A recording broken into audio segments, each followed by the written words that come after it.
Bora lá? Bora lá. Então, beleza. Vamos lá, senhores. Mais uma vez, boa noite a quem está chegando agora. Obrigado de novo pela participação de todos vocês. Depois de muita luta, o PowerPoint agora está certo, 14º VMUG Paraná. Esperamos que todos estejam bem. Em breve, e esperamos que seja muito breve, queremos fazer esses encontros presenciais para reunir, bater papo e, claro, ter o nosso coffee break, né? Talvez seja uma das coisas mais importantes. Mas é isso aí. Vamos fazer a apresentaçãozinha inicial, para quem já conhece o VMUG, nunca é demais falar. Começando pela nossa agenda de hoje, que tá com 3 apresentações, mais 2 apresentações técnicas, e aí a gente vai ter uma talk do Álvaro, que está aí com a gente para falar sobre as novas certificações da VMware.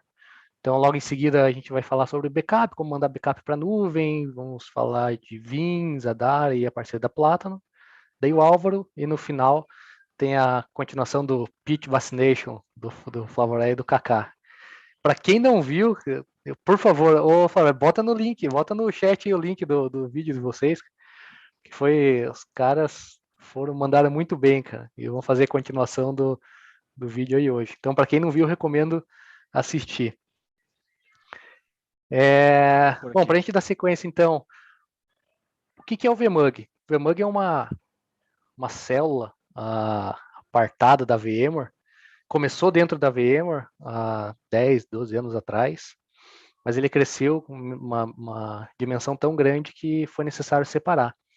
Então, o VMUG hoje ele é uma empresa propriamente dita, empresa constituída, tem presidente, tem todo o time marketing, recursos humanos. É uma empresa que tá aí linkada com a VMware, por isso do VMware User Group, mas não tem nenhuma relação. Nós temos independência para fazer os nossos eventos sem depender do aval da VMware, em analisar slide, participantes e tudo mais. Existem, claro, algumas regras que devem ser seguidas, mas o VMUG ele é bem aberto. O nosso VMUG, a gente gosta de falar que ele tem 4 pilares, que acho que um dos principais, a comunidade, e daí promover esses encontros para a comunidade, totalmente gratuito, sem nenhum custo, é um dos pilares. A gente promover o networking, então, talvez aqui no evento online, o network, ele fica um pouco prejudicado, mas para quem participou dos eventos presenciais sabe o quanto é bacana. E também trazer aprendizado e conhecimento. Então, as apresentações que a gente busca trazer sempre com cunhos técnicos, sem muito comercial, porque se você quiser uma apresentação comercial, você vai chamar a empresa para ir lá na tua firma, você vai marcar uma conferência, né? Agora tudo é conferência. Então, a ideia é que a gente consiga ser o mais técnico possível para que todos tenham essa visão do produto em si.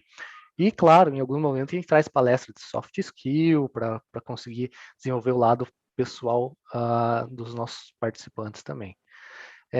E conhecimento, claro, esses 3 tópicos, todos eles chegam no final da linha e vão para o conhecimento.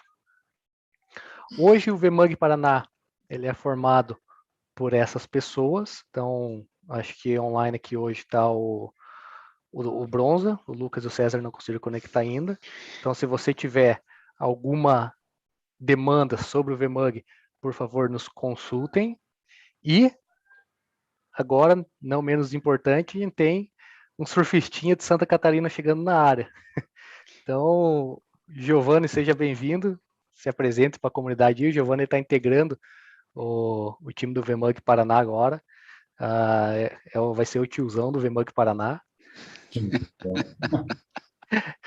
Giovanni, se apresenta para a galera aí, pessoal. Dê boas-vindas ao Giovanni, que ele que vai nos ajudar daqui para frente. Posso ser tiozão, mas acho que é mais bonito ali, né? Aí eu já deixo pro Ricardo debater isso daí. E aí, se explica, Ricardo, agora. Quem que é o preferido?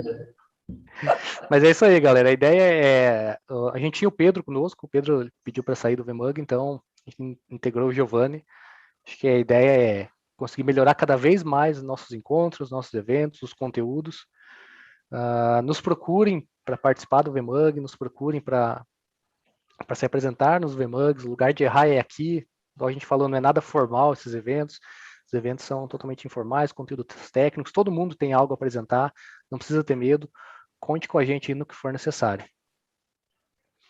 O VMUG no mundo como um todo, ele, como eu falei, ele é desde 2010 que ele existe. Se no mundo é porque é uma comunidade global, né, óbvio. Leva o título de maior grupo de virtualização, está presente nos 5 continentes e recentemente atingiu a marca de 130 mil membros. Então, ao redor do mundo como um todo, já chegamos em mais de 130 mil pessoas que participam desses eventos. No Brasil, se vocês tiverem interesse, existem, além do VMUG Paraná, mais 5 capítulos, que é Brasília, Minas, Rio de Janeiro, Rio Grande do Sul e de São Paulo. Então, óbvio, os eventos são todos online nesse momento, então convido a todos a participar dos próximos encontros, se tiverem disponibilidade. E aí tem os recadinhos da paróquia, né? É a nossa nova comunidade no Discord, tá o link aí. A comunidade está crescendo, em breve a gente vai organizar alguns eventos lá para fomentar mais aquela comunidade.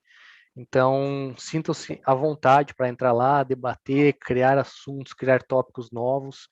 A ideia é centralizar vários assuntos técnicos lá dentro dessa comunidade. A gente fala sobre o setup, monitor, home lab, fala de tudo um pouco. Então, tudo que é relacionado à tecnologia, a gente consegue abordar lá dentro dessa comunidade nova no Discord. Aí a gente tem os próximos eventos, que é o evento do VMUG do Rio de Janeiro, vai ser dia 29/7, tem o do Rio Grande do Sul, dia 26, e o de Minas, que é dia 18/8. Rio de Janeiro, acho que depois da manhã, né? Isso aí. Então, já tem 3 eventos aí para quem quiser participar. Só seguir o pessoal nas redes sociais, ou se quiser, tiver interesse, pergunta para a gente passa o link das inscrições.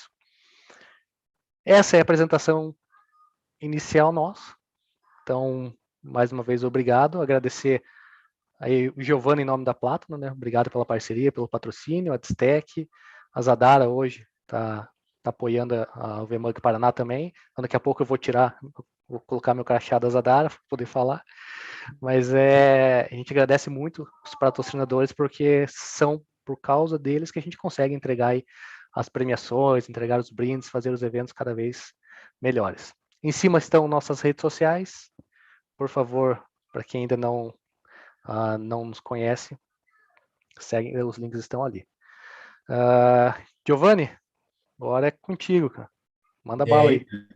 Tudo certo aí, pessoal? Como é que vocês estão? Deixa eu compartilhar minha tela aqui.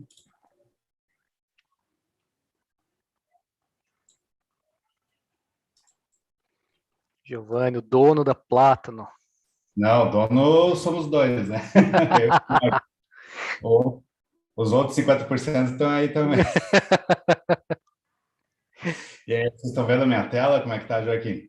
Tá vendo a minha apresentação? Show. Manda bala aí, tá top. Então, primeiramente, aí, pessoal, obrigado. Essa acho que é a primeira vez que a gente participa, né, apresentando. A gente aí é parceiro do VMUG já há um bom tempo.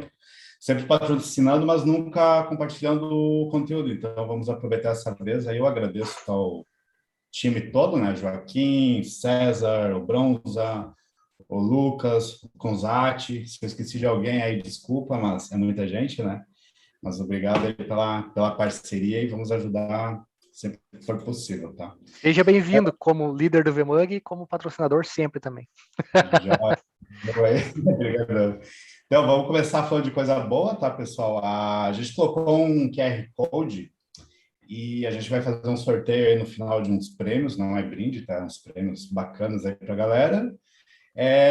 A regra do negócio é o seguinte, quem postou, ou quem fez um repost do convite para o VMUG de hoje vai concorrer, né, aos prêmios. No final a gente vai fazer um sorteio e depois a gente vai verificar quem fez o repost, né? Então vai estar apto a concorrer, né? Vão ser 3 fones da JBL, né? Sem fio.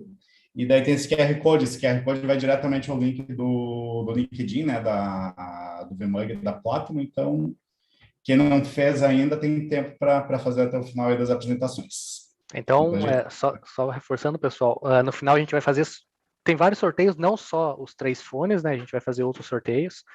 Tem o prêmio da Distec, acho que vai ser tem uma cafeteira hoje que a gente vai sortear alguns brindes da Zadara. Então, mas esses fones especificamente, para você concorrer, você tem que compartilhar essa publicação. Então, lá no final do VMUG, a gente vai sortear todo mundo. Se o Ricardo Conzatti ganhou lá na Roleta Russa, o pessoal vai olhar, ver se recompartilhou o post lá da Platinum. Então, é obrigatório. Além de sorte, tem que ter esse pré-requisito para ganhar um dos 3 fones aí que a Platinum está sorteando hoje. Beleza? Então, boa sorte a todos, Beleza. né? Prontinho o link aí para só tirar uma fotinha e correr. Vamos lá, aqui estão os bonitos das apresentações de hoje, né? Eu sou o CEO da empresa, deixei meu contato, meu e-mail, telefone, né? E ao lado está o nosso grande engenheiro aí, Eduardo. Então, qualquer coisa a gente vai conversar. A nossa equipe hoje é composta de 7 pessoas, né? A gente tem alguns engenheiros, time de pré-venda, pós-venda, então uma equipe aí enxuta, mas pronta aí para te ajudar. Eu já esperava que ia acontecer isso, cara. O povo já começa a se manifestar no chat ali, né? Eduardo é lindo, Eduardo não sei o que lá. Eu imaginava que seria no momento que ele começasse a falar, mas não tem como resistir, cara. Pois obrigado, Wesley, obrigado. O cara ganha projeto só quando mostra foto lá. Que é isso? É muito Photoshop, né, pô? É efeito do Instagram ali, né? Tá, galera, vamos começar com uma dica preciosa aí, né? Todo mundo na nossa área tem que ser pessimista, mas por que pessimista? Ai. A gente não vai falar que você tem que ser pessimista na vida e tal, mas infelizmente, né, na nossa área, tecnologia, a gente deve sempre pensar no pior, né? Porque a gente é pago para isso. O nosso salário entra porque a gente tem que prever problemas e caso o problema aconteça, a gente tem que saber resolucioná-lo o mais rápido possível. Então, por isso que a gente existe na tecnologia e quem mexe com isso está ciente de tudo, né? A nossa vida realmente não é muito fácil. A gente tem que sempre se certificar, estudar, olhar para o futuro, sempre ficar à frente de tudo que está acontecendo, né? E também trabalhar, às vezes, como uma babá do usuário, né? A gente sempre tem que estar analisando o que o usuário está fazendo, o usuário vai fazer coisa errada, o usuário vai achar uma falha e alguma coisa vai acontecer, né? Então, a gente tem que ter esse hábito pessimista para tentar evitar o máximo de problemas que possam acontecer, né? A gente sabe que problemas acontecem todo dia, né? E equipamentos eventualmente queimam, a gente está à mercê de problemas físicos de hardware, bugs de softwares, ataques de hackers, qualquer tipo de vírus e malwares, né? E também tragédias naturais. Então, tudo isso faz parte do nosso dia. A gente sempre tem que estar cientes e pronto para agir o mais rápido possível, né? A nossa vida pode parecer um caos, mas a gente sempre tem que pensar no pior, né? E a gente tem vários casos que acontecem, que são famosos aí, que ajudam a ser exemplos de casos de uso, né? A gente, lá no 11 de setembro, teve a queda das 2 torres, várias empresas faliram por causa disso. Eles não planejaram que pudesse acontecer qualquer tipo de problema com as 2 torres. Tinha um site de produção numa torre e o site de DR na outra torre. No início desse ano, a gente teve vários data centers pegando fogo lá na região da França, né, daquela empresa chamada OVH. Então, inúmeras empresas sofreram com problemas. E aqui no Brasil também a gente teve vários ataques ao STF, ao STJ, o Distrito Federal ficou muito tempo fora do ar, né? E hoje a gente teve uma notícia infeliz também, que o CNPq sofreu aí com uma falha de hardware. Provavelmente eles estão fora já há um bom tempo, né? Então, isso aí causa muito problema para as empresas, né? A gente mancha o nome da empresa, a marca e também a nossa reputação. Então, é interessante a gente sempre estar ciente de tudo que pode acontecer, né? E não ser a próxima vítima, né? A gente não está... Mas como é que é aquele exemplo que a gente conversou hoje, Joaquim? É que agora deixa de ser aquela pergunta, né? Ah, será que eu vou ser atacado? Isso não existe mais. Agora é quando eu vou ser atacado? Eu estarei protegido? Então, porque os ataques estão acontecendo não é nem dia após dia, é hora após hora, né? Então, a gente está vulnerável É óbvio que você só fazer backup, que você fazer o backup não é a única coisa que vai te salvar. Você tem outras formas. É se proteger com firewall, fatores de autenticação, enfim, tem vários outros itens Proteção que. física. Isso, que eles caminham de mão dadas para proteger toda a empresa como um todo. Igual o Giovanni falou ali do CNPq hoje, né? É uma falha de hardware que parece, a gente não tem as informações detalhadas, né? Mas é que a empresa não tinha um contrato de suporte de hardware e tudo ficou à mercê de equipamentos aí que já tinham uma longa data. Então, isso não é exclusividade deles. Entendeu? Infelizmente, no Brasil, muitas empresas pagam, entendeu? Para ter eles pagam para ter essa situação. Então, eu não acredito que vai falhar comigo. Se eu tivesse me antecipado, eu ia gastar 300 mil.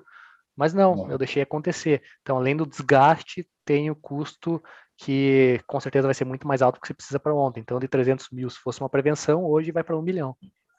Com certeza. A gente tem que saber também quanto que custa a nossa empresa, a nossa marca parada por hora, né? Fazer esse estudo e ter essa noção, né? Porque o problema acontece, quando acontece, geralmente a gente fica algumas horas e quem sabe até dias offline, né, Joaquim?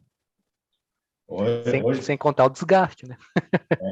realmente, a pressão em cima, né? E hoje também eu estava olhando na internet, lá na região da Tailândia, se não me engano, na China também, um tufão deixou muita empresa, muita região offline, né? Então é outro tipo de problema que a gente está Tá enfrentando. em cima da nossa mesa enfrentando, né? Que a gente tem que prever e ter um plano B, né? Então é muito importante a gente ter esse pensamento pessimista, né? A gente, né, precisa prever, antecipar qualquer tipo e ter um plano de ação rápido. Como que a gente pode fazer isso, né? Sempre estar à frente dos problemas. A gente tem que ter um backup testado e confiável, né? Ele tem que ser resiliente. A gente pode usar algumas ferramentas e features de ferramentas de backup que nos ajudam, como o Share Backup da Veeam, né? Ele pode testar o backup automaticamente para ti. A gente tem que ter uns planos de desastre e recuperação bem elaborados e testados também. A gente tem que validar os equipamentos envolvidos no teu ambiente, se as tuas fitas de backup estão funcionando, se o teu robô está corretamente configurado e apto a fazer um restore, né? A gente também tem que fazer a documentação de nossas políticas, a nossa equipe precisa saber onde os dados estão protegidos e salvos e também replicados. E uma dica que a gente dá é tentar replicar o máximo possível a sua informação, né? A Veeam criou essa regra chamada 32110, que significa que tu tens que ter 3 cópias dos teus dados em 2 mídias diferentes, uma delas offline ou off-site, né? E agora a gente criou o conceito de imutabilidade e também a questão de testar o backup. Então, é uma regra que ajuda a gente a manter o nosso dado, né, 100% protegido. E também a questão de usar fita, usar cloud. Hoje a gente não precisa mais ter o medo da cloud que a gente tinha antigamente. Hoje a cloud veio para ajudar a gente, ela veio para auxiliar na estratégia de proteção de dados da nossa empresa, né? Então não é mais aquele bicho-papão que a gente tem. E não é tão caro como a gente acha que é, né, Joaquim?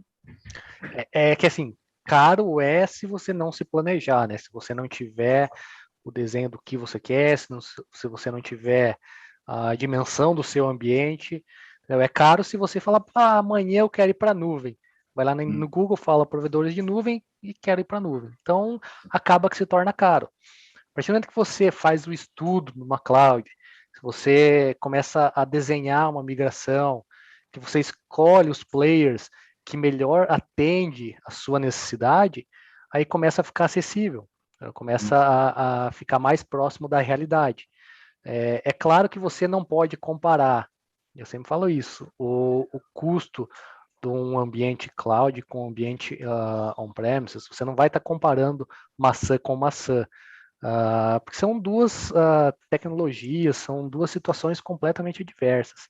Então você tem que olhar o que ele traz de benefícios, um e o outro, e o que você pode deixar de ter com os dois ambientes. E aí sim, no final do dia, você chegar num resultado que vai definir se vale a pena ou não ir. Mas igual o Giovanni falou, bem planejado, escolhendo certinho o que você vai fazer e como que você vai fazer, cloud não é caro. Exatamente. Eu gostaria. Ô, Giovanni, desculpa te cortar, queria fazer um complemento.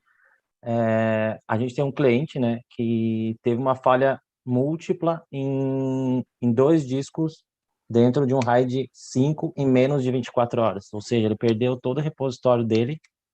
Pois é uma coisa que você não considera viável acontecer, né? Você perder 2 discos em menos de 24 horas. Mas nesse caso ele já estava protegido, né? Já estava fazendo backup com a Zadara. Então, e nesse meio tempo ainda veio uma requisição de restauração. Então, olha só o O quão Murphy atacou por improvável todas esse essas cenário. portas, né? Exatamente, o quão improvável esse cenário seria. Ele perdeu todo o repositório dentro de um RAID 5 num hardware que seria super novo, ele adquiriu faz menos de um ano. Então, né, a gente nunca tem certeza que vai ter tudo certinho. Então, é importante ter toda essa segurança, né? Exatamente. E sobre a questão de preço também, o cliente pode falar, é caro ir para a cloud, mas e o custo direto e indireto que tu tens hoje para manter uma estrutura de backup dentro de casa? É fita, o gerenciamento da fita, a manutenção do teu robô, o custo hora da tua equipe para ficar buscando a fita, trocando fita, esperando o backup ser recuperado, uma sala cofre com refrigeração, toda preparada. Então, assim, se você colocar no papel tudo isso que eu falei agora e comparar com a cloud, vai sair muito mais em conta. Sem contar que o teu dado ele vai estar off-site, fora da tua empresa, livre de qualquer problema ali interno, né? E praticamente online, né, Joaquim? Qualquer requisição que tu faça, o dado vai estar offline, off-site, porém, Off-site, em exatamente. qualquer momento para a tua ferramenta de backup, né? Então, todos esses custos indiretos, no final das contas, vai deixar mais caro manter o backup no formato legado, com Sim, fita. quando a gente está falando, e nesse caso de Vim, e a gente vai falar um pouco de como mandar isso para a nuvem, é diferente, é igual é a mesma coisa que eu comparei do ambiente on-premise e ambiente de nuvem, é a mesma situação se você querer comparar backup em fita e backup em object storage. Gente, não é a mesma coisa, entendeu? Os dois são backup? Sim, mas um é banana e outro é maçã. Não tem nada a ver uma coisa com a outra. Você colocar no papel, pô, mas o meu custo giga de object storage, sei lá, é 50 centavos, e na fita, compro uma fita, dura por tanto tempo. A conta não é essa. Entendeu? Porque se você for fazer essa conta, eu vou chegar do outro lado e vou falar, tá, se você precisar restaurar uma VM da fita que está lá no teu cofre de 3 anos atrás, quanto tempo você vai demorar? Ah, não, mas isso é muito improvável. Pois é.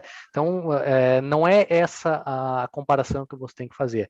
Então, você coloca no papel de volta o que é bom num, o que é bom no outro, e aí você faz a conta, ver se funciona. Ah, Object Storage, dado 100% em tempo real, online, off-site, precisou, consegue fazer o restore rapidão.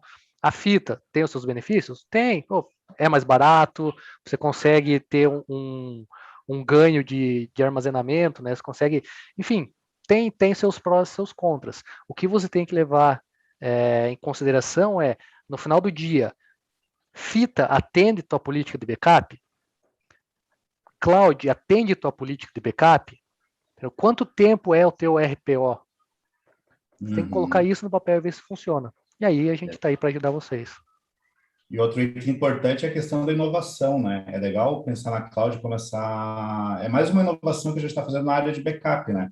Vai trazer uma tecnologia nova e totalmente independente de manter uma infraestrutura interna para isso, né? Então é interessante também pensar nesse item. 100%. E essa cópia off-site seria como um seguro de veículo, né? Você paga esperando não, né, nunca utilizá-lo. Depende, né? Porque tem o outro lado do seguro do carro também. Eu não sei se o Léo tá aí, mas o Léo que trabalhava na Vinha, ele sempre falava. Não fala que seguro de carro e backup são parecidos. Mais ou menos. Porque se roubaram o teu carro, você vai lá, você trabalha, você compra outro, beleza. Não tinha seguro, mas você compra outro. Se você perdeu os dados da tua empresa, se você perdeu, por exemplo, o registro, fluxo de caixa, estoque de uma empresa grande, isso daí, cara, são informações, entendeu? Você não vai conseguir recuperar e reescrever isso. Então, é quase a mesma coisa. eu ainda prefiro se precaver e deixar e esperar que isso não aconteça, né? Tá certo. Então, agora a gente vai falar um pouquinho da Platinum, né? A Platinum nasceu no mundo digital, no mundo virtualizado, né? E a gente veio para auxiliar os clientes exatamente com esse tipo de problema, né? Nossa empresa ela é focada em ambientes VMware, data centers, né? Com ambientes VMware. E também a gente se aliou com a Vim para poder entregar proteção para esse tipo de data center, né? E depois disso a gente também criou um ecossistema, sempre pensando na questão de proteção. A gente se aliou à Zadara, agora em 2021, né? E também a Exagrid para tentar montar um ecossistema, entregar uma solução completa de proteção de dados para vocês. Hoje a gente tem aí várias parcerias, né? A gente é parceiro da Vim no programa Pro Partner, VCSP, e também a gente agora virou parceiro VASP, né? Que é uma certificação empresarial que comprova que a Platinum tem qualquer tipo de know-how para entregar projetos complexos de proteção de dados, né? E também com o VMware a gente é um Partner Advanced e com a Zadara Professional Partner também, que a gente fez agora esse ano. A gente tem como meta, né, entregar projetos com excelência e a gente é especialista no que a gente faz, né? Por isso que a gente se aliou a poucas empresas com um nicho de mercado para tentar ser o melhor possível. E com isso, liberar a equipe dos nossos clientes, né, as equipes de TI, para elas focarem no core business das empresas e deixar backup, deixar VMware, virtualização cloud com a Platinum no gerenciamento, né? A gente consegue, né, sempre ofertar um pacote completo de serviços, desde a parte de consultoria, lá no início dos projetos, quando envolve licenciamento, renovação de software, design de projetos, até um full outsourcing para a gestão dos ambientes dos clientes, né? A gente também faz horas contratuais, suporte avulso, emergencial em todas essas ferramentas dos fabricantes que eu mencionei agora um pouco, né? E a gente tem os produtos internos nossos, que a gente vai falar logo a seguir, né? A gente tem o Backup as a Service, usando várias tecnologias. A gente tem o DR as a Services. A gente também faz a contratação de licenças Vim. Se vocês não tiverem budget para adquirir o produto, a gente consegue entregá-la como serviço, que é o formato padrão hoje que as fabricantes estão entregando, né? E é uma equipe totalmente destinada a atender vocês com excelência, né? Eu gostei que o Evandro fez uma provocação ali. Vai falar, ó, apenas para fomentar a discussão, num cenário de ataques que não são tão sofisticados, os backups em cloud estarão igualmente suscetíveis. Basta que a credencial do seu tenant em nuvem seja comprometida e adeus qualquer estratégia. Eduardo, o que você tem a dizer sobre isso? Evandro e Eduardo são parecidos. Assim, eu vejo que com a imutabilidade a gente acaba, por mais que você acabe perdendo essas credenciais, Evandro, e aí vale o debate, né? Ele ainda vai continuar imutável. Então, é óbvio que talvez o sequestro dos dados eles aconteçam. O invasor ele vai conseguir fazer o uso desses dados, porque eles estão imutáveis e não inacessíveis, mas ele não vai ter nada alterado. Então, o cara ele não vai conseguir apagar os dados, né, com a imutabilidade. Se apagar a conta de armazenamento, dependendo da cloud, você também não consegue por ter dados imutáveis lá dentro. Então, seria um nível superior, né? Então, se você for utilizar, por exemplo, a Zadara, vou apagar a conta. Para apagar a conta, você não vai conseguir porque tem dados imutáveis lá dentro. Mas o debate é super válido nesse nível. Tem vezes que a gente vai falando, muitas falam, quero fazer meu DR na nuvem, quero movimentar minhas máquinas virtuais para lá, e aí eu estou seguro, crio uma conta. Então tem. E é óbvio, cara, isso é hoje, né? Eu acho que amanhã tem uma nova tecnologia que pode jogar tudo por água abaixo, isso que a gente está falando.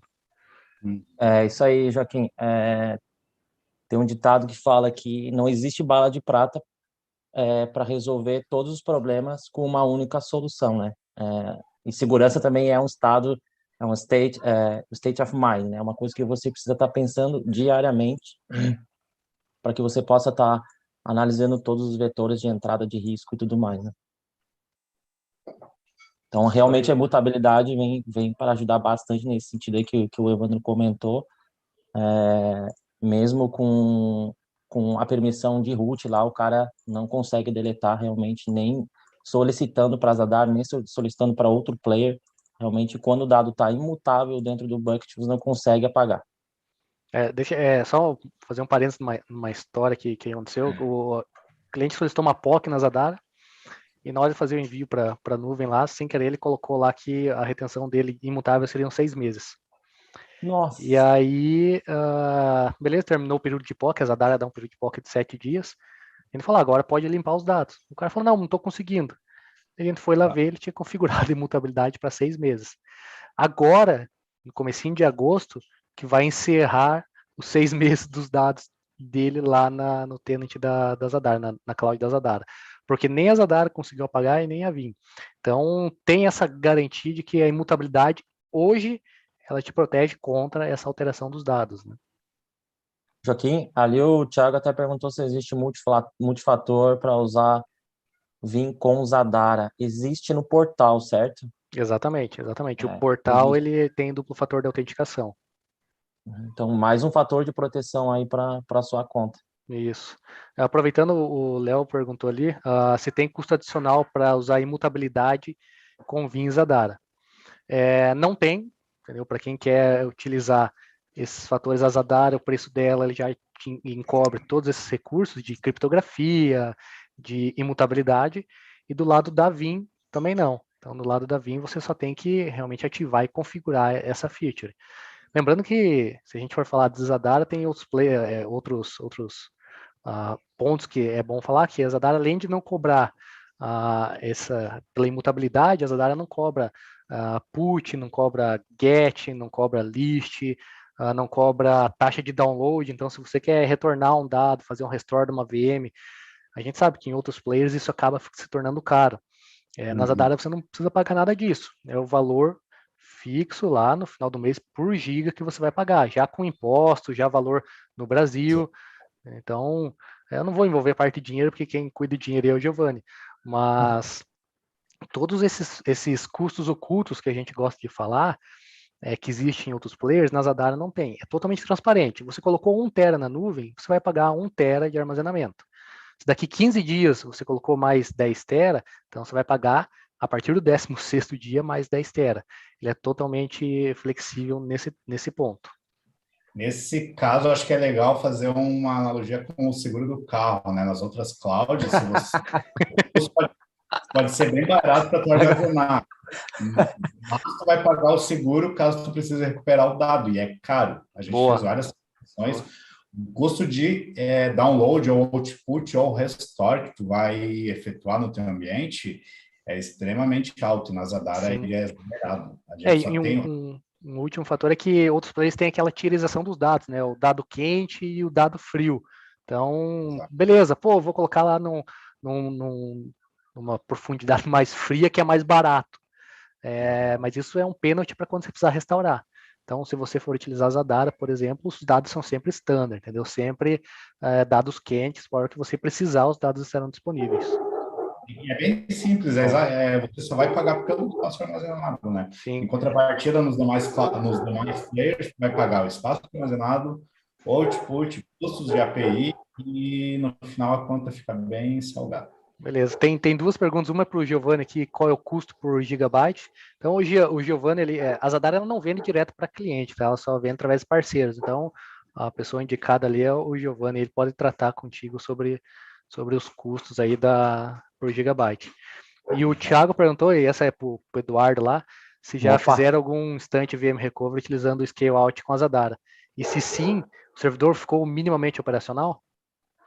Boa pergunta, Thiago. Então, quando você ainda tem um repositório local funcional, sim, fica super operacional, tem um mínimo delay, né? Porque o que acontece? Existe a inteligência da Vim em saber quais os blocos estão dentro de casa e quais os blocos estão no Zadara, certo? Então, ele vai aproveitar ao máximo os blocos que já existem dentro do seu repositório local e só vai buscar em cloud que for a diferença, né? Então, quando você tem um repositório local funcional, a performance é quase idêntica a um IVR tradicional, mas quando você não tem, no cenário onde você perdeu seu repositório local, você não tem os blocos. Então, você tem que buscar 100% de dados não ZADA. E aí, né, aí a internet não tem muito milagre. Para uma operação que não é crítica, talvez você consiga, mas né, um banco de dados, uma aplicação altamente transacional, a gente não recomenda, né? Porque realmente você montar um disco e ler ele através de internet é complicado. Exatamente. É. Espero ter respondido aí, Thiago. Isso aí. Prosseguimos, então? Manda bala. Vamos lá. Tá, um assunto agora bem complexo, pessoal. A gente está falando agora de Vim, né? Tem uma edição do Vim dentro da minha empresa, qual cloud eu posso usar? A gente tem as edições, a Standard, Enterprise Plus e a Vim fez algumas segmentações, né? Então a gente vai tentar explicar agora qual tipo de cloud se encaixa melhor no seu ambiente, né? Vamos falar de dois tipos de cloud: a Cloud Connect, que é feita através do programa VCSP, e o Cloud Tier, que a gente vai falar depois com o Joaquim mais a fundo ali, que usa o Scale Repository conectado na Zadara, né? Então, cada caso é um caso, né? Cada cliente tem uma demanda, uma necessidade, então o licenciamento é a premissa básica para tudo. Então, a gente tem que entender sempre qual é o teu licenciamento para ver qual é a melhor cloud, né? Então, a gente utiliza essas duas. E a Cloud Connect ela é uma cloud um pouquinho especial. A gente tem uma infraestrutura toda pronta dentro de um data center regional Tier 3 aqui no Brasil, e é uma infraestrutura bem complexa. A gente tem várias máquinas virtuais que compõem esse ambiente, né? E a gente acaba entregando um repositório remoto como serviço para dentro da tua empresa. Você vai contratar ele com valor X de terabytes, e a gente apresenta esse repositório dentro do teu Vim local como se fosse um repositório local ou dentro da tua empresa em outro data center local, né? E o Tier 3 é usado com a Zadara, né? Que hoje é um dos melhores players focado em backup no ambiente. O Cloud Connect, pessoal, ele pode ser utilizado em qualquer edição do Vim. Temos a Standard, Enterprise Plus, a gente tem o licenciamento por SOCT, a gente tem o licenciamento universal, que é o VUL, que todo mundo conhece. Então, tem qualquer edição do Vim, tu pode usar o Cloud Connect, tá? Como que ele funciona, né? Eu falei agora há pouco, é um repositório remoto, você vai ver esse repositório dentro do teu Vim Backup no console, e tu faz um backup copy job, correto, Eduardo? Correto, Giovanni.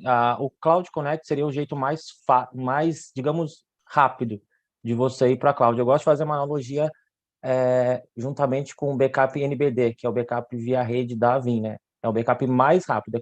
É quando você consegue fazer o backup com a menor taxa de alteração no seu ambiente. Ou seja, você faz o backup totalmente via rede, praticamente sem nenhuma alteração. O Cloud Connect é a mesma coisa. Você faz o backup apenas configurando ali o repositório, apontando para o nosso data center, e faz um backup copy diretamente para aquele repositório que foi apresentado, né? Exatamente. Ele a nível mais abaixo, né? Falando um pouquinho mais aqui abaixo, são discos tradicionais que a gente entrega para o cliente. Ele tem um custo um pouquinho mais elevado devido a isso, né? E a contratação é baseada nos terabytes. Qual é o volume que tu precisa? Você vai receber esse volume e você vai pagar por ele, usando ou não, que é o que acontece ao contrário da Zadara. A Zadara você contrata e vai pagando sob demanda, né? Então, consumiu 100 tera, paga 100 tera. Consumiu 250, vai pagar 250, né?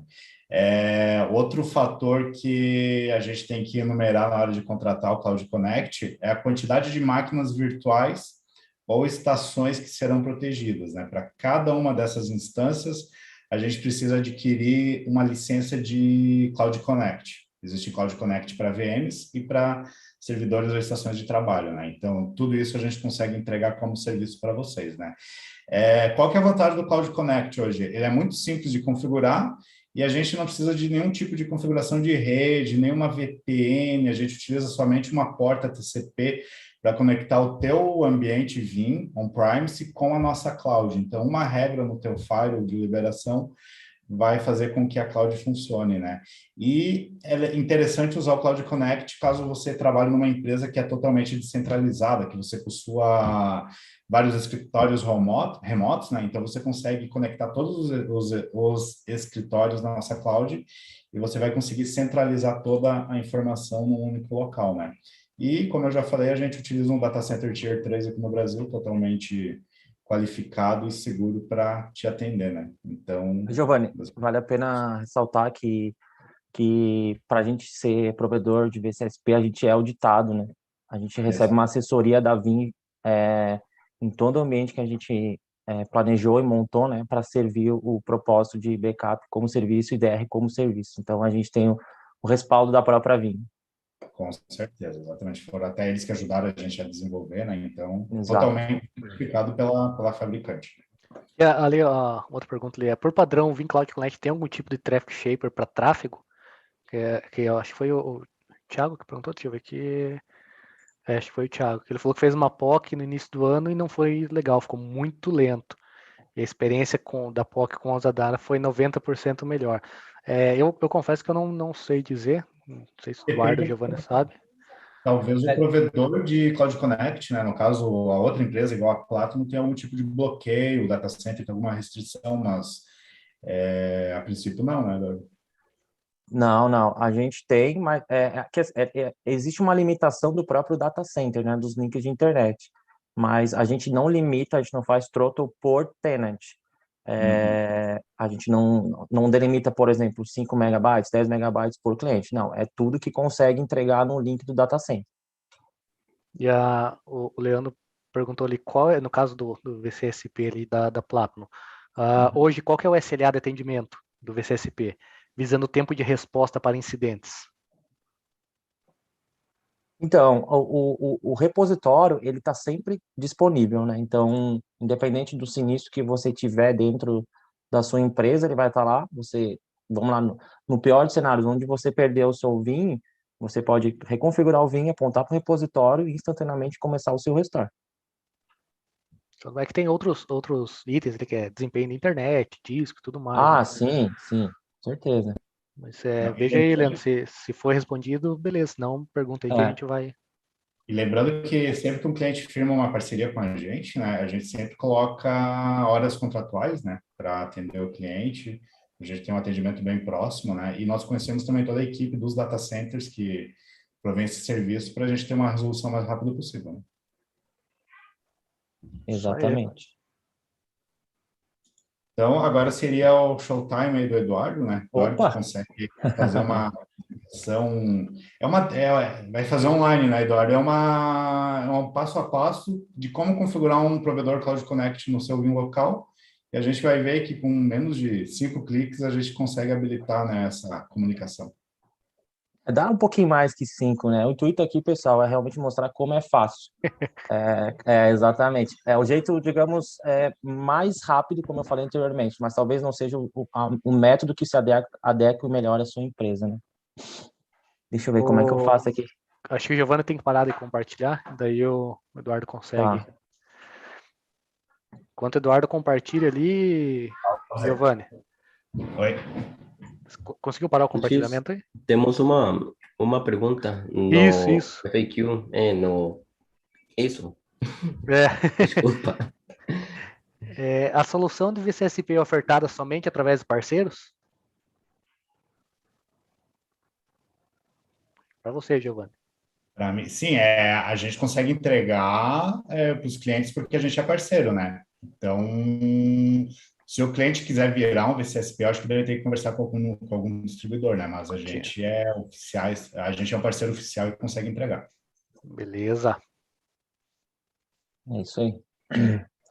Então, pessoal, aqui é o nosso Vim Backup Replication, última versão já na V11. Como o Giovanni falou anteriormente, né? Então, para você se conectar com um provedor de serviço, é qualquer versão e edição da Vim, certo? Então, basta você vir aqui no Backup Infrastructure, na parte de Service Providers, né? Dar um ADD Service. Aqui eu não vou ADD, mas eu vou correr um que já existe aqui, certo?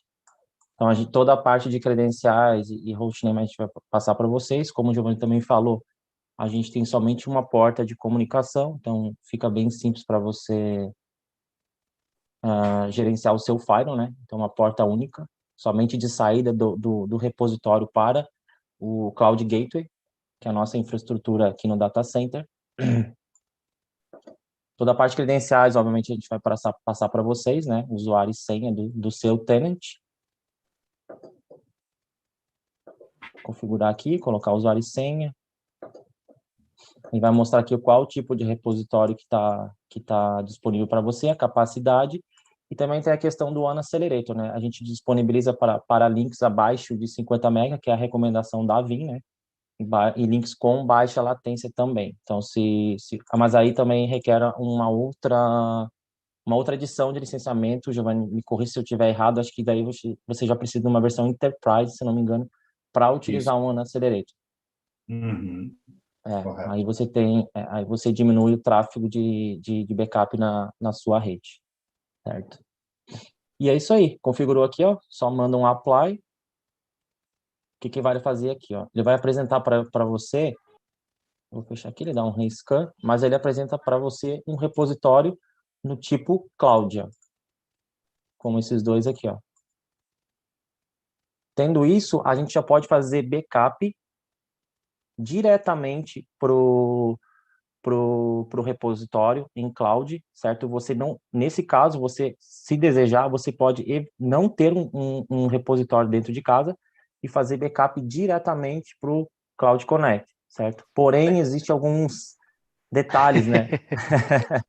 Nesse cenário, né? Vamos lá, o primeiro detalhe você vai manter a snapshot aberta no VMware por muito tempo, certo? Principalmente no backup full. Então, no primeiro backup, vamos lá, uma VM de 1 tera, você pode ficar com o backup aberto às vezes 2 dias aberto, devido à velocidade de transferência para o Cloud Connect, né? Então, essa é uma desvantagem. A outra é que você acaba não ficando em compliance com a regra 321, que é o que a gente comentou antes, né? Então, você está anulando o seu backup on-premise e jogando ele direto para o seu backup off-site. Então, a gente não fica em compliance com a segunda cópia do backup, né? O lado bacana disso, para quem não está acostumado a utilizar o Vim, por obrigação, o primeiro backup que você tem que fazer, se você não tiver essa estrutura, óbvio, é em disco local. Então, Exato. você vai fazer qualquer backup do Vim, a primeira coisa é apontar para o disco local, depois você manda para fita, para cloud, como você quiser. Então, nessa situação do Cloud Connect que o Eduardo mostrou e vai mostrar mais pra gente, não precisa nada localmente. Você manda tudo direto para a cloud da Platinum. E aí você elimina o hardware dentro de casa. Para quem não quer investimento dentro de casa, bacana, mas tem aí o pênalti, né? Que esse é o custo do link, no caso. Exato. Exatamente, aqui. Esse cenário a gente recomenda realmente para quando você não tem um budget para investir em repositório local, mas esse é um cenário que a gente não recomenda e que a própria Vim também não recomenda, né? Porque você está pulando uma das regras primordiais, que é ter o seu backup primário dentro de casa, né? Até para a questão de restore, né? Você precisar fazer um instante VM recovery, você não vai conseguir, não. Então, para você restaurar qualquer arquivo fica um pouco mais custoso, né? Vamos lá. A gente já rodou um backup aqui, a gente tem uma VM aqui, ó. Ela vai ficar dentro dessa aba Cloud, dentro desse container backups, onde ficam os backups propriamente ditos, né? Então, lembrando, toda conexão de envio de backup do seu ambiente on-premise para cloud, ela é criptografada end-to-end, certo?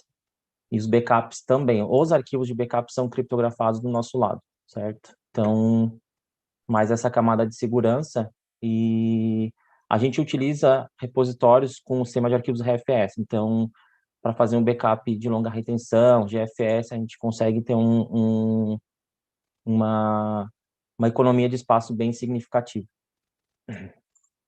Aqui eu tenho uma máquina CentOS, é uma máquina Linux. A gente tem algumas opções que estariam disponíveis se fosse Windows, como, por exemplo, Restore Guest Files. A gente consegue fazer a restauração de File Level Recovery, né, a nível de arquivos, porém somente em VMs Windows. Essa é mais uma desvantagem aqui que eu vejo no Cloud Connect. A Windows, essa aqui eu não consegui enviar a tempo, mas a Windows a gente conseguiria fazer esse tipo de restauração, né? Somente de arquivos ou pastas. Tem essa VM de CentOS, o que a gente consegue fazer?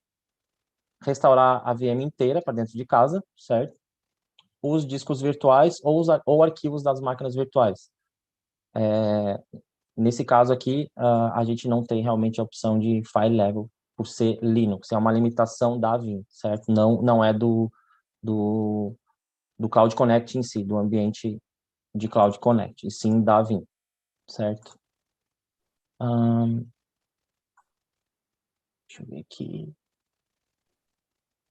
Como que a gente configura? A gente configura um backup copy job, certo? Esse aqui que a gente configurou. A gente vai lá e seleciona os jobs que a gente deseja copiar para a cloud, né? Você pode escolher ou o job de backup em si ou os arquivos do repositório, certo? Target, sim, a gente vai lá e coloca o nosso repositório, que é o Cloud Repository, né?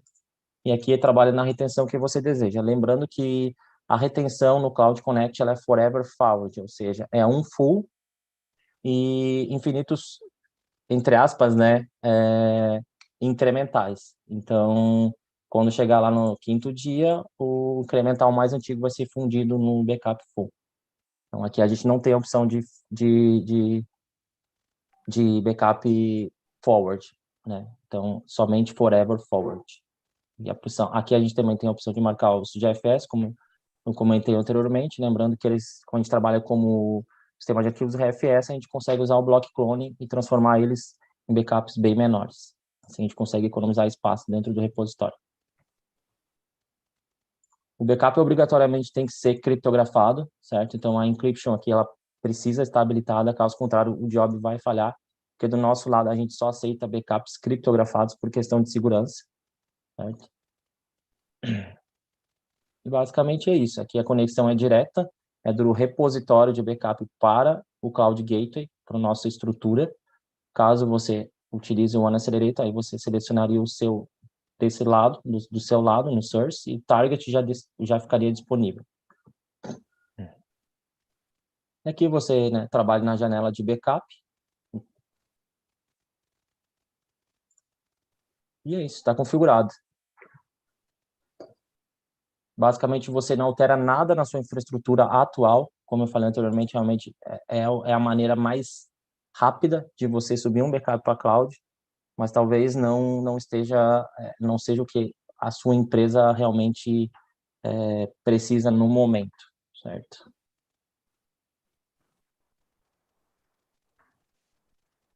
Acho que é isso, né? Aqui.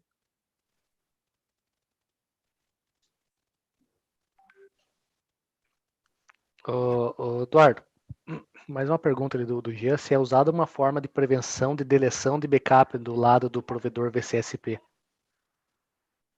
Sim, sim, mas essa é uma opção que a gente habilita à parte, certo? Então, é um outro tipo de negociação, existe um recycle bin do nosso lado, certo? Se a gente habilitar essa opção para o tenant, todo backup que é deletado, inclusive o backup que faz parte da cadeia, quando ele é removido, né? Quando ele é fundido no full, ele vai para o recycle bin, ou seja, você acaba consumindo mais da sua cota de Sim. repositório. Mas é possível sim, é habilitado por tenant. É possível. Boa. Beleza. Mais alguma pergunta aqui? Deixa eu ver. Questions. Agora não. Isso aí. Não, acho que é isso. Extremamente isso. simples, rápido de configurar, fácil. E acho que é isso aí. O Leonardo Guisso comentou que o Accelerator é somente para Enterprise Plus. É isso mesmo. O Accelerator ele é liberado na versão Enterprise, mas para fazer replicação somente local. Aí, se você usar o Cloud Connect, é somente no Enterprise Plus. Beleza. Enterprise Plus, é? Achei que era na Enterprise. No Enterprise, tu consegue fazer usando o Accelerator se tu for fazer replicação interna, né? Do teu VIM de um repositório interno para outro interno. Aí na Enterprise Plus é que libera para o Cloud Connect. Show, tá aí, ó. Respondido. Fechou.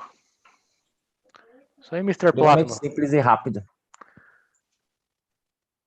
Cloud Connect acho que igual você falou, não tem segredo, né? Pontou pro Não. gateway ali, É, pro service provider, manda bala. Joia. é isso aí. Eu compartilho de novo, tá vendo aí, Joaquim? Como é que Aham. tá? Não, tá aparecendo já aqui. Joia. Então agora a gente vai mudar o assunto, né? Vamos falar um pouquinho sobre Plátano e Zadara, né? Então a gente sabe que a cada ano, né, o crescimento dos dados está crescendo, né, de uma forma exponencial. E anos atrás a gente falava lá de megabyte, gigabyte, lá na época de faculdade, né, Joaquim? Hoje a gente já está tratando aí de tera já é normal, né? Mas peta, hexa, iota, bytes. Então, cada vez mais essa nomenclatura, essas unidades de medidas estão aumentando, né?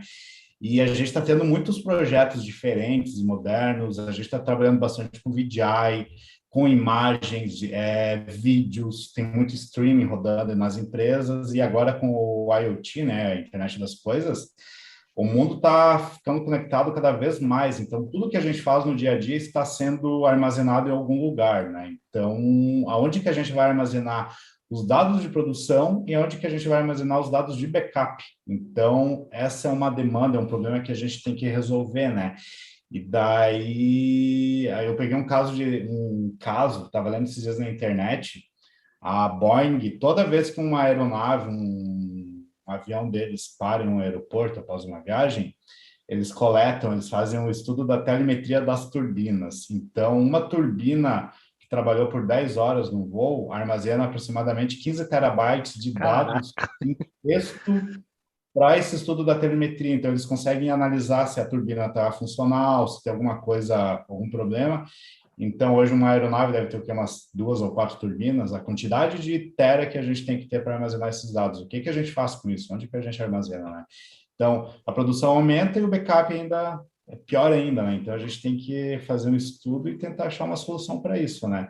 Então, a gente estudou, né, a questão do armazenamento Object Storage, a gente serviu a Zadara para tentar entregar isso aí de uma forma mais tranquila para os clientes, né? Então, Joaquim, se tu quiser dar uma faladinha aí agora. Não, acho que a gente vai falar do Cloud Capacity Tier, né? Mas a gente tá falando de Zadara ali, um dos principais diferenciais é você pagar pelo uso. A Zadara não entrega apenas Object Storage, né? Então, se o cliente quiser, eu quero colocar um storage dentro de casa, um storage mesmo, com block storage, com a SCSI, com Fiber Channel, a Zadara ela consegue te entregar essa tecnologia e você continua pagando por demanda, por crescimento. Então, a gente entrega um equipamento lá dentro da casa do cliente, seja ele, aí você pode escolher se vai ser de block storage, se vai ser object storage, e você continua pagando como se fosse lá o object storage na nuvem, né? Você paga por giga. Existe, é claro, uma diferença da forma de cobrança. Acho que não vamos entrar muito em detalhe aqui para a gente poder mostrar lá na demo como funciona, mas um exemplo tradicional no modelo CAPEX, que você vai comprar um storage hoje, você quer um storage, sei lá, para 5 tera, é muito pouco, 500 tera. Só que você pensa que você vai ter que comprar muito mais que isso, porque você não vai comprar um storage cada 2, 3 meses. Então, se você vê uma provisão de crescimento, para daqui a 5 anos você compra lá 1,5 tera de storage. Então você já pagou tudo aquilo uma vez só, você já provisionou tudo aquilo, você vai consumir durante 5 anos. E aí nesses 5 anos você tem degradação do equipamento, amanhã ou depois pode não precisar de toda essa capacidade, mas você já comprou, você vai ter que arcar com os custos. Com a Zadara é um pouquinho diferente. O modelo ele segue o mesmo do storage tradicional do equipamento em si, só que você vai pagar por demanda. Então hoje você tem 100 tera, vai colocar um equipamento de 100 tera lá. Amanhã você vai precisar fazer mais, sei lá, 500 teras, vai pedir para a Zadara vai colocar mais 500 tera para você nesse equipamento. E aí você vai pagando por demanda. A diferença basicamente é essa do equipamento on-premise. A ideia é a mesma do Object Storage, entendeu? Só que a gente consegue entregar nas duas tecnologias, graças ao modelo da Zadara, que é o modelo de VPSA, que a gente entrega Virtual Storage Private Array. Então, dentro de um storage, a gente consegue dividir vários outros, consegue te segmentar isso bem separado. assunto para outra reunião, para outro VMUG, mas a ideia era explicar justamente isso. Entendeu? O modelo de negócios da Zadara é totalmente diferente. Então, amanhã depois pode bater um papo com o Giovanni ali para ele explicar certinho como funciona em detalhes esse tipo de contratação. Uhum. Resumindo, o negócio elástico, né, Joaquim? Tu precisa, contrata mais, Exatamente. paga pelo que está usando e não precisa Exatamente. dimensionar erroneamente, obviamente. É o que a gente fala aqui na Zadara, que a gente traz a nuvem para dentro da casa do cliente.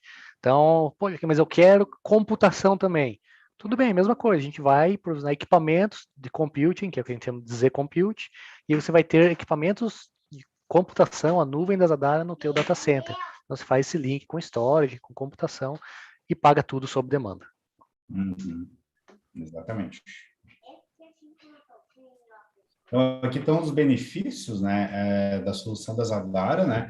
A implantação é super rápido de fazer, né, Joaquim? Também acho que é um pouquinho mais complexa que a Cloud Connect, mas nada impossível, é super prático, né? Proteção off-site 100%, né? O SLA da Zadara também é extremamente alto, chega quase a 100% praticamente, né, Joaquim? 99,9999% de Exatamente. SLA. A gente coloca até em contrato que o nosso SLA é 100%. Então, se a gente Ó, não cumprir o 100% de SLA, a gente paga por contrato multa pros nossos clientes. Então, a gente tem várias ferramentas e vários sistemas de logística que nos permitem entregar esse 100% de disponibilidade. É óbvio, não dá para garantir que nunca vai falhar, mas até o momento a gente está conseguindo entregar essa disponibilidade bacana. exatamente, aqui o ambiente é totalmente criptografado, né? A transferência dos dados é totalmente segura, não precisa de VPN. Adquirindo o Zadara com a Plátano, a gente consegue entregar, né, para o cliente horas contratuais de suporte. A nossa equipe é extremamente próxima do suporte da Zadara. Eu sempre brinco, né? A gente tem o telefone dos engenheiros, né, Joaquim? E tanto aqui no Brasil quanto Infelizmente. lá fora. E também a gente faz a ponte com a engenharia da Vim, né? Então, a gente trabalha criando esse ecossistema, né? Envolvendo todo mundo. Então, raramente tem problema, mas quando tem algum tipo de chamado, a gente já aciona totalmente os envolvidos de uma forma bem rápida, né? Então, a gente entrega horas de contrato junto para auxiliar vocês na gestão, né? E como que é tarifado, né? A gente já falou antes, é somente o espaço utilizado, né, por gigabyte. A gente entrega o faturamento para o cliente em reais com os impostos embutidos. O armazenamento é feito no Brasil, então se você tem alguma normativa, né, alguma jurisdição que exija que o teu dado esteja no Brasil, fica dentro do nosso país, né? E é o melhor custo do mercado. Se você comparar Zadar com qualquer outro player conhecido aí, vai ver que o custo por giga é mais em conta e a gente não tem todos os custos indiretos, que são as APIs, o output, a movimentação e outros detalhes, né, no final do mês, né? E o principal é não ter output, isso é o que mais a gente preza, que é a cereja do bolo, né? Pode fazer restore da volumetria que tu quiser, quantas vezes tu quiser no mês que tu não vai pagar por isso aí, não tem nenhum tipo de pegadinha nos contratos, né? E você paga pelo que usa no formato Pay As You Go, né? Então tu não tem contrato com a Platinum, com a Zadara de 1 ano para ficar fixo com esses, né? Pode cancelar quando tu quer, respeitando, claro, se tu tá usando aquela imutabilidade de 6 meses, tu vai ter que pagar os 6 meses de dado lá, né? Isso aí. O Thiago perguntou ali se essas horas de contrato da Platinum é cobrado só em caso de acionamento ou é um valor fixo juntamente com a volumetria? A gente põe um pool de horas, dependendo da volumetria, dependendo das necessidades do cliente, né? A gente embute ali no contrato, e daí geralmente são poucas horas, porque não dá problema, pessoal. A gente coloca ali 2, 4 horas, não dá problema. E quando dá, daí você utiliza esse pool de horas, né? Se extrapolar, daí a gente tem um valor especial para horas extras, né? Então, é bem tranquilo e as soluções bem comodas. Show, show. E o licenciamento ali, qual que é? Dá para ser Então, Enterprise e Enterprise Plus, né?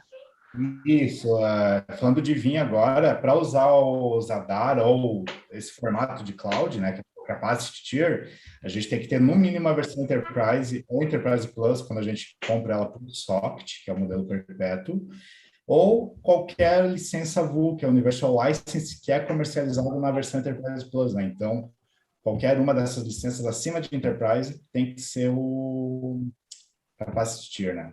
Aí o Cloud Connect funciona em qualquer uma e essa da Enterprise para cima. Então, Beleza. Acho que a hora que a gente for mostrar aqui, dá para ter mais ideias sobre isso. Não sei se tem algum outro PPT depois disso. deixa eu ver aqui. Agora é o teu show aí. Ah, então beleza. Não, vamos lá. Para não se estender muito aqui, deixa eu compartilhar a tela. Só mostrar para vocês, pessoal, como que é a parte de configuração do Object Storage dentro da Vim, dentro do Vim Backup Application. Aqui. Beleza. Então, acho que vocês já devem estar vendo minha tela. Sim, senhor. O que eu vou fazer aqui? Do lado da Zadara, então é bem simples, eu vou criar um objeto, um bucket aqui, um container, né, como a gente chama. Então, vou colocar aqui vmug teste. E eu tenho as opções que a gente comentou, né, que Object Lock é imutabilidade, então se eu quiser usar a imutabilidade da Vim, preciso ativar essa opção. Não vou marcar por garantia. Posso deixar tudo criptografado, nossos backups. E nós temos uma política de proteção que é Two-Way Protection. Por default, todo dado, toda a informação que você mandar para o Object Storage da Zadara, ele é gravado em 2 lugares simultâneos, 2 lugares diferentes simultâneos. Então, isso já está no preço, entendeu? Você não paga mais por isso. O valor que o Giovanni passar para vocês é o valor final, já contemplando isso. Então, entra naquele pacote que a gente garante a disponibilidade dos dados. Então, beleza, criei aqui as informações, está aqui um vmug teste, é o nome do meu container. E lá dentro do Vim, eu vou precisar de algumas informações para conexão, que eles são a parte de rede. Então, vamos lá, a gente ver.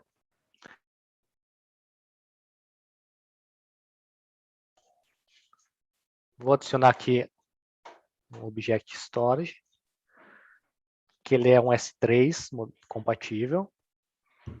E coloco aqui o nome. Teste vmug, dou next. Service point tem essa informação aqui. Então tá aqui, ó, como eu faço a conexão lá para o Object Storage. Tá aqui. A região também está aqui. Hoje a gente está utilizando a Ascent, então nossos dados ficam na Ascent, São Paulo. E daí eu preciso utilizar as credenciais, que elas já estão aqui. Então é uma combinação da Access Key e da Secret Key. Então elas já estão lá cadastradas, eu não preciso fazer o input delas novamente lá. E aí, dou um Next. Nesse momento, será listado tudo que eu tenho no todos os containers que eu tenho lá na Zadara. Então, se eu der um browse aqui, eu vou ver todos os meus containers, inclusive que eu acabei de criar. Então, vmug teste. Adiciono aqui, crio uma pasta se eu quiser segmentar isso lá dentro. É o nome de vmug Paraná. Aí, beleza. Tem as outras duas opções, que eu posso limitar aqui no Vim o consumo do storage. Então, se eu quiser setar limite 10 TB, quando chegar em 10 TB eu não consigo gravar mais nada lá. E tenho aqui a cereja do bolo, a imutabilidade, que eu defino por quanto tempo eu quero manter isso imutável lá na Zadara. Lembrando que, para que funcione a imutabilidade, dos dois lados precisa estar marcado isso. Eu não marquei lá, também não vou marcar aqui. No apply da configuração, e aí o Object Storage, esse armazenamento, ele foi criado. Posso apenas criar um job e apontar para o Object Storage? Não, você não pode. Como a gente pegou e falou, o Vim, ele precisa que se grave em Block Storage antes.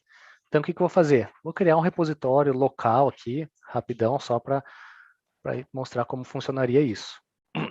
Então, aqui, colocar aqui como teste vmug e block, para a gente saber que é de Block Storage.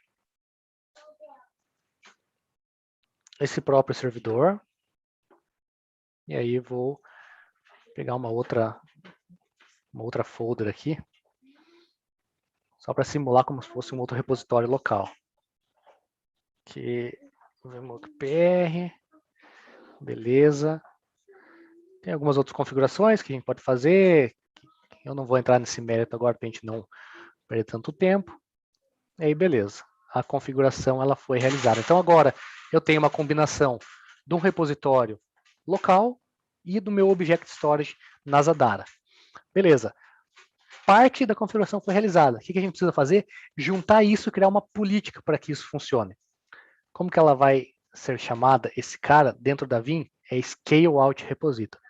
Então, eu já tenho um aqui, porque eu fiz os backups para a gente validar, mas como que funciona? Vou criar um repositório chamado Scale Out, e aqui eu vou adicionar o meu repositório local, chamado de Performance Tier. O nome já diz, né? Então, se eu precisar de alguma coisa de performance, eu vou pegar ali. Junto com ele, eu vou adicionar uma extensão desse repositório local.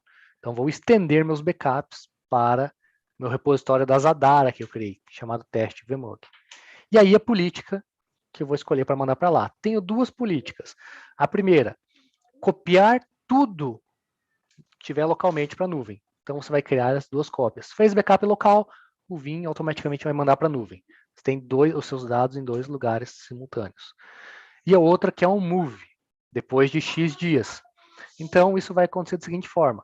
Nesse caso, 14 dias. Depois de 14 dias, se você tiver um backup, os mais antigos serão movidos para a cloud. Eles saem e livram o espaço local. Então, sei lá, um backup de 30 dias que você tem, você vai ter 16 backups em cloud e 14 locais, porque ele faz essa movimentação. E você pode também casar as duas soluções. Então, além de copiar, você vai mover tudo que o Vim faz backup, você copia, depois de tantos dias, você move para a nuvem. Dessa forma, você consegue trabalhar com a configuração. Beleza? Pode falar. Fazendo um adendo aí na questão do Move, lembrando que para essa opção funcionar, a gente precisa ter os backups full periódicos. Verdade. Você precisa ter a cadeia, que a gente fala, né? A cadeia selada. Então, Isso. você não pode, se tiver um backup sempre, forever incremental, você não consegue fazer um move. Você precisa de um full, os incrementais no intervalo, e outro full. Aí sim, esse full estando dentro dos 14 dias, ele vai movimentar inteiro para a nuvem. Bem lembrado do Ardo. Perfeito. Então, isso aí, a criação do Scale Out é isso. Lá no meu backup, o que eu vou fazer? Vou criar um job, entendeu, da minha infraestrutura, e na hora de eu selecionar o repositório, eu não preciso selecionar o repositório em nuvem, o repositório local, pô, que bagunça. Não. Você vai selecionar a máquina lá que você quer fazer backup, e daí na parte de storage, você vai selecionar aqui, no Scale Out. Nesse caso, então, escolho o Scale Out, que dentro desse Scale Out está contemplado disco local e Object Storage. Seleciono minhas políticas de retenção, como quero fazer, e pau na máquina. A hora que eu pegar e rodar um backup, talvez vamos ver o último aqui, ele demorou 44 minutos, a gente vai demorar um pouco e a gente vai conseguir demonstrar o backup sendo realizado em cloud. Por quê? Porque primeiramente, o que o Vim vai fazer? Ele vai fazer o backup, vai ler as informações lá do teu VMware, do teu Hyper-V, do teu ambiente local, e vai salvar em disco. Esse backup foi salvo em disco com sucesso, aí ele faz offload para fita, faz offload para nuvem. Como que você vai ver se está funcionando ou não? Dentro do Vim tem as duas opções dos meus backups. Onde eles estão armazenados se eu precisar de um restore? Tem o meu backup em disco, aqui deve estar com um erro, que ele vai começar a gravar aqui, e tenho também no Object Storage. Então, sei lá, tem os dois, mas aconteceu igual no CNPq hoje, né? Não lembro o nome direito, mas perdeu o repositório on-premises. Você vai vir dentro dos teus backups que estão no Object Storage, vai dar um botão direito, vai lá, restaurar algum arquivo. Então, escolhe o ponto de restauração que você quer fazer esse restore, e aí beleza, o Vim vai pegar e vai montar essa estrutura de backup que está, nesse caso aqui na Zadara, no Object Storage, ele vai montar esse File Explorer para você fazer o restore. E aqui a gente vai ver, esse servidor que eu abri ali, ele é esse cara aqui, ó. Então ele tem aqui 3 arquivos na área de trabalho. Eu vou deletar um arquivo deles aqui. Então, foi para o vinagre. Então vou fazer o restore desse arquivo especificamente para dentro do servidor. Lembrando que nesse caso é um Active Directory. Se a gente quiser, a gente pode restaurar utilizando o Vim um arquivo, uma GPO, um usuário, a senha de um usuário, a gente pode restaurar bem granular esse backup. Então aqui o Vim me abriu a Object Explorer, vou no desktop e vou restaurar aqui artigo NPPD, que foi o que eu deletei. Deixa eu ver se não é esse mesmo. Então dou um restore, decido se eu quero mandar para lá, se tiver uma outra versão, se eu quero subscrever. Posso escolher copiar esse arquivo para algum outro lugar da minha rede, por aí vai. São N opções. O Vim ele tem mais de 90 opções, se não estou enganado, de restore. Então, opção para restaurar não falta. Aqui, isso aqui não vai demorar, é um arquivo pequeno. Então, abrir o servidor aqui já. Está montando o repositório. E o arquivo vai parar aqui dentro. Espera que eu não consigo sair da tela, que abriu essa janelinha do... Aqui. Beleza, ó. Restore completo. Fechou. Vou lá no servidor agora. Tá lá, ó, artigo NPPD. O mesmo serve, pessoal, para usuário no AD, por exemplo.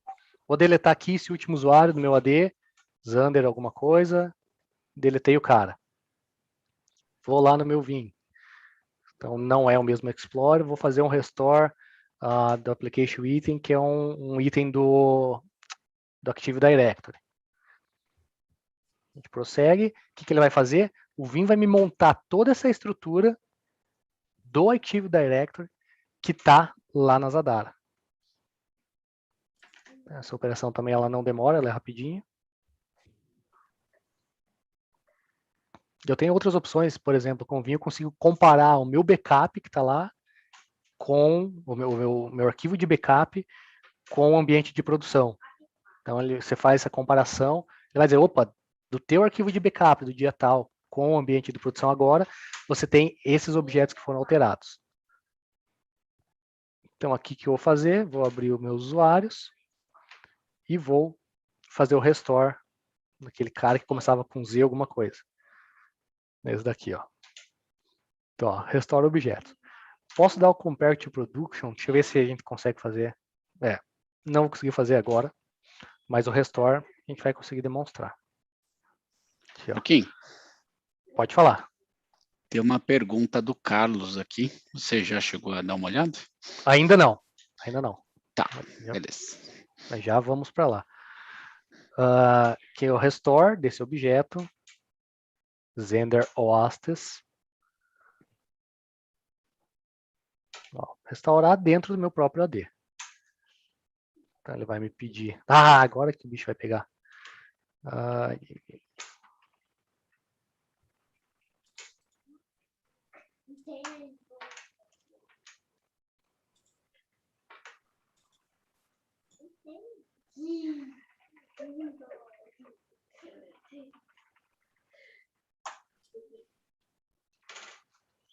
Ufa! Beleza, ó, restaurado. A gente vai lá então no AD agora. Nota que o objeto não está aqui, porque eu deletei. Vou dar um refresh na árvore como um todo. E apareceu lá o objeto da AD que foi restaurado. Gente, essas opções com Vim, com as Zadaras, podem fazer casar vários tipos. Tem restauração de objetos do Exchange, SQL, tem vários appliances ali que você consegue fazer esse tipo de restauração granular. Restaurar a VM inteira, fazer Instant VM Recovery, enfim, a gente ficaria aqui horas falando sobre isso. Qualquer dúvida dá para pedir apoio para o pessoal da Platinum, eles estão capacitados bastante a fazer isso. Mas o que eu queria mostrar de Object Storage era isso, era fazer a configuração dele, viu que não tem grilo nenhum. Coloquei dentro do Vim, criei um scale out, fiz o backup. Para restaurar, botão direito, restore, e a vida se resolve. Lembrando que aqui o objeto não estava com imutabilidade, mas se tivesse, é só uma flag. O restore se comportaria da mesma forma. É isso daí. Alguma coisa a complementar antes das perguntas ali, Eduardo, Giovanni, pessoal? Lembrando que toda a parte de restauração, né, pessoal, esse tráfego ele não é pago, né? Então todo o download ali, realmente você pode restaurar à vontade, né? Muito bem. Com o Sem Zadara, pegadinhas. né, você não tem esse custo. Para ter uma ideia, eu não vou saber exatamente, mas 1 giga que você for mandar para a nuvem hoje, utilizando o Vim, 1 giga você vai fazer em torno de 2.048 requisições de put, entendeu? Para 1 giga. Uhum. Esses puts são pagos, tá? Nas clouds tradicionais, você paga por essas requisições. O mesmo serve para get, o mesmo serve, por exemplo, você abriu aqui para listar seus backups lá na Zadara, é um list. Por quê? Porque o S3 ele é um protocolo HTTP. Então, cada comando que você dá ali é uma requisição HTTP, é um comando HTTP. E isso você paga, entendeu? Na Zadara nada disso é cobrado. Entendeu? Você Exato. pode fazer o dia inteiro, enviar e fazer download dos teus arquivos, que você não paga nada mais por isso, só pelo armazenamento. Você consegue ser preditivo no final do mês, né? Saber Totalmente. quanto que você vai pagar. Totalmente. Bom, vamos lá para as perguntas. Carlos aqui falou, qual é a velocidade de internet recomendada para a restauração de um backup em nuvem com, por exemplo, 100 GB em menos de 20 minutos? Rapaz, não Essa é faço difícil. ideia. Esse aí precisa fazer uma conta. Essa foi boa. Eu não sei, tá, cara? A gente pode fazer esse estudo e dar uma previsão para você, depois chama a gente ali em off, ali, a gente dá uma estudada, ver como que precisaria para chegar no número mágico ali, mas não tenho esse número agora. Normalmente tem umas calculadoras, né, que ajudam. Eu tô fazendo já aqui. Olha aí, ó. Aí. Fica ela aberta aqui, ó. Vamos ver aqui Tá a aí, outra. Fala aí. 600 megabits per second. Aí, ó. Um Fast Connect, um Direct Connect já. Nada demais, assim. Exatamente. Lembrando que esse tráfego da Zadara também não é cobrado, tá, pessoal? Então, se você hoje tem instâncias na cloud da Zadara e tem o Object Storage da Zadara, você não paga o tráfego entre um e outro. O tráfego também ele não é limitado, não limita e também não é cobrado. Então, que mãe, hein? tranquilo. Não cobra nada, né? Uma hora a conta vai chegar, né? Não, mas é verdade. Esse é um dos diferenciais que a Zadara bate sempre na mesma tecla, essa cobrança, porque são os custos ocultos.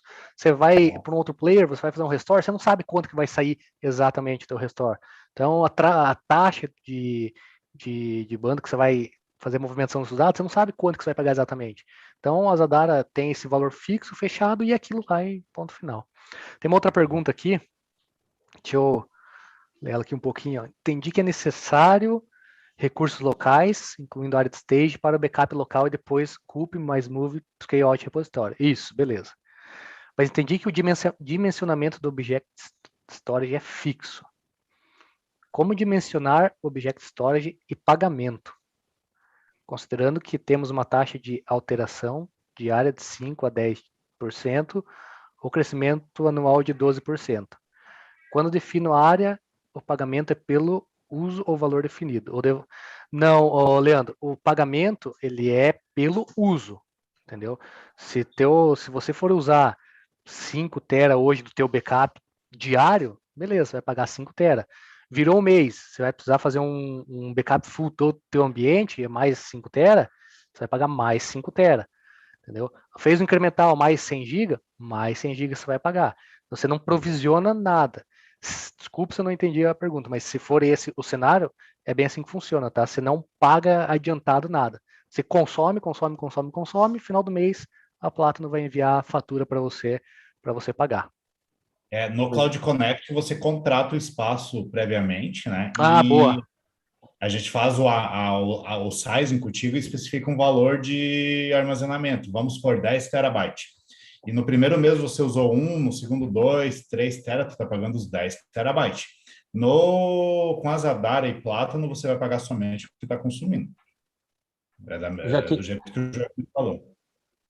O que eu acho que ele tá, a dúvida dele também é dimensionamento do Object Storage. Ele não sabe quanto de dado ele vai colocar lá dentro baseado no que ele tem de backup on-premise. Eu acredito que se você utilizar somente a opção de copy ali e não usar a mutabilidade, basicamente é o mesmo tamanho que você tem on-premise. Se eu estiver errado, alguém me corrige aí. Eu, Mas eu acredito que é eu isso. eu sei que tem um saving quando você usa Object Storage, eu não sei dizer quanto é esse saving. Algo parecido com o RFS lá, do Fast Clone lá do Aham. Linux lá. Mas a gente precisa entrar mais a fundo no estudo do ambiente para desenhar essa volumetria. Entendi. O Ronaldo perguntou se existe categorização cliente free ou archive de longa duração. Não tem, tá, Ronaldo? Os dados são sempre frequent access. Então, sempre que você precisar, o preço é aquele e os dados sempre disponíveis. A gente não faz essa tierização, não faz esse tipo de segmentação dos dados. Então, sempre, nas outras nuvens chamamos de standard, né? Então, na Zadara também funciona dessa forma. É o valor giga, sempre standard. Ô, Joaquim, Pode falar. acho que seria legal, acho que a gente já está extrapolando o tempo, só falar um Sim. pouquinho sobre a questão de LGPD, a NPPD ali, o que eles falam da Zadara em relação às outras clouds. Você tem o documento aí, só para compartilhar, enquanto a gente vai tirando as dúvidas aqui, Giovanni? Eu acho que vou ter que procurar, mas eu acho que eu não tenho aqui. Que tem Desculpa, o Thiago também tem a mesma dúvida ali, que seria a parte de dimensionamento do Object Storage.